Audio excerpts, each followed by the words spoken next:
Dili masukod ang pagpasalamat sa pamilyang Baterbonia sa suportang gipaabot sa katawhan kanila ilabi na sa iyang anak nga si Rene Clerk kon Bobet Baterbonia. Sa mensahe ni Rovelyn, inahan ni Rene pag-abot sa Agusan del Sur, iyang gipaabot nga ang iyang pagpasalamat sa pagmahal nga gipaabot sa katawhan gikan pa sa Davao City sa funeral convoy padulong na didto sa Agusan del Sur.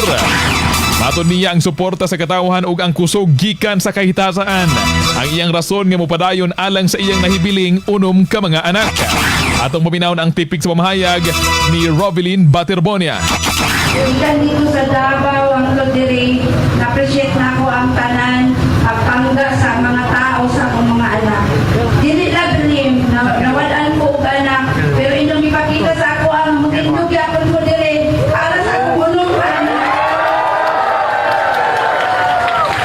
Sakit man, pero tana, tabangan ko ni Lord na mahinay-hinay yung madawat.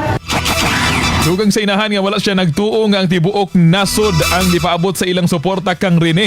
Rason nga dako ang iyang pagpasalamat uban ang iyang tibuok nga pamilya. Ato minaw ng dugang pang mensahe ni Rovelyn Baterbonia.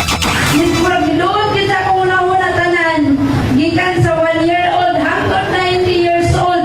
Nagduyog sa amoa. Daghang salamat kay bisan tuod ning ana lang ang amo ang kuan. Nadungog pod mi entero Luzon, Visayas, Mindanao.